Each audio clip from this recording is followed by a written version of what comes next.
Hi, I'm Erin Bitzan. And I'm Dick Bitzan. Our family business, DJ Bitzan Jewelers, celebrates its 50th anniversary this year. At DJ Bitzan, we're almost always looking forward. We're looking for new and better ways to serve our clients. We're looking ahead to the latest in technology and to emerging fashion trends in jewelry design. The 50th anniversary of our family jewelry store invites us not only to look forward at what the future holds, but also to pause for a moment and look back to remember how the store began. My grandparents, Patricia and Donald Bitzan, opened DJ Bitzan Jewelers in 1966. My grandpa got his first taste of the jewelry business while he was still in high school. He began his jewelry career by washing windows at Strobel's Jewelry Store downtown St. Cloud. I'd like to start by saying that I went to St. Cloud Tech, and while I was going to Tech, I had heard that there was an opening for washing windows at a jewelry store downtown. And one of my friends said, well, why don't you go and apply? Which I did, and 3 weeks later they called me and said, yes, we've checked you out and you can start washing windows. So that's where I started with the jewelry store business. And then shortly after this, after I graduated, I went into service, I think in July, and I was gone overseas within 3 months. I spent 2 years in the South Pacific, and then coming back, I went right back into Strobel's Jewelry, and that's where I started to learn the business. Grandpa says that most of what he learned about the jewelry industry came from hands-on experience. Mr. Strobel, starting this, Mr. Strobel handed me a clock one day and said, well, I want you to take this apart and put it back together. I said, well, you've got to be kidding. But he wasn't. So I did. I took it apart and I put it back together, and I got it all back together and running, but I still had one little washer left over. But it ran without that, and I found out later that it was a washer that probably should be in there, but not real necessary to make the clock run. But that's how I started the jewelry business. Strobel's Jewelry gave my father his start in the jewelry business, but it introduced him to something much, much more important.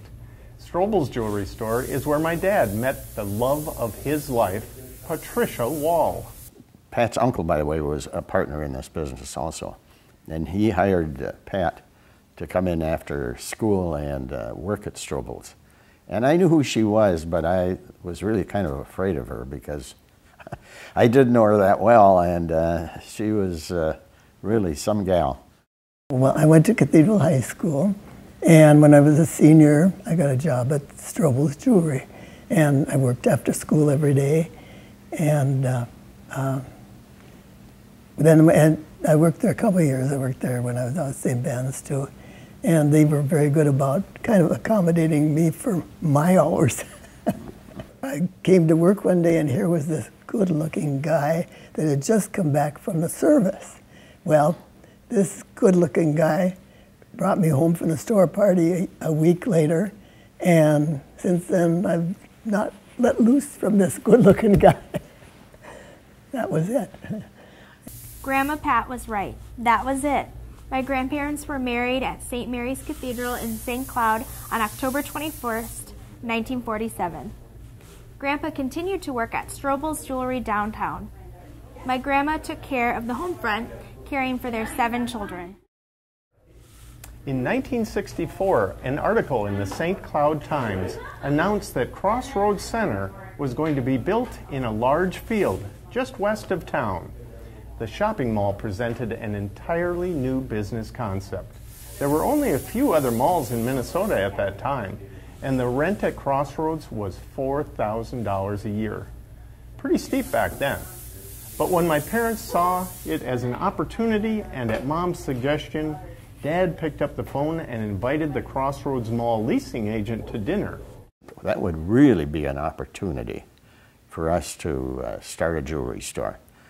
And Pat said, well, let's call that guy right away. We'll have him come over. We'll wine and dine him, and we'll serve him a meal and everything else. So we did.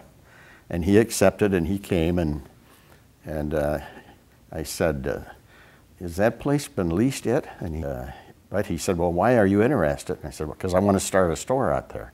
I didn't hear anything. I didn't hear anything. And all of a sudden, about 3 weeks later, I think it was one evening I got a phone call and they said, "Can you be at the bank tomorrow morning at 9 o'clock? I'll be there." So this is what happened. That's how we got our own store. My father was the public face of the business, but he had an incredibly strong partner in my mother. She was my dad's cheerleader, his confidant, his chief supporter, and he valued her insights and advice. I think I was mostly the ears. And he would come home and he would tell me whatever it was that was bothering him or whatever he was thinking. And I think more than anything, weren't my suggestion as much as trying to feel out what he felt and then encourage him in whatever his decision was. Well, but here's the one that helped me make it. If you hadn't insisted on that night of getting this fellow, this lease agent, over, we probably wouldn't be there. So, I believe it was in December. December 31st was my last day at Strobel's in 1965 and 1966. We opened our store on March 9th. And from that day on, things really were great. You know, with the opening day out there, people were really, I guess, quite happy that we were moving. We got bouquets and flowers, and we had them setting all over the store. And a couple of people came in and thought we were a floral shop, which didn't say much for our diamonds, but but I don't think we sold any of them, so I know we didn't. It was really an experience. It was fun. Yes, I would like to tell you about my mother and father. My father was so proud of Don, and they would go out shopping in Crossroads, and they would sit on a bench right in front of the store and just look at the store. They were so proud of him. Well, you know, selling is, I think it's in my blood. I love the challenge. You know, if someone comes in, I want to help them, and usually it's a very happy time. I think definitely that. I think Don has always put people first, and I think that is the most important thing of all, his obligation to the community, but definitely that the people that he works with and the people that he deals with, that is the most important thing of all. I love the employees, and without them, we wouldn't be successful, and I know that. And they, you know, every one of them has their own niche, and there aren't any two that are really the same kind of salesperson.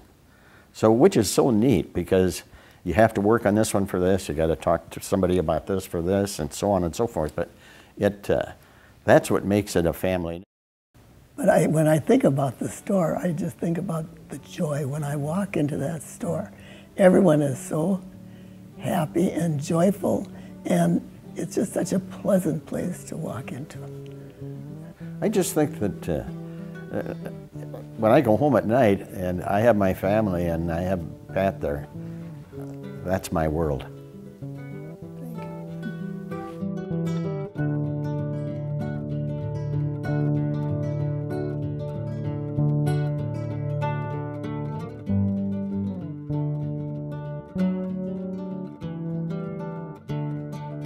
My grandparents' values form the foundation DJ Bitzan Jewelers is built on.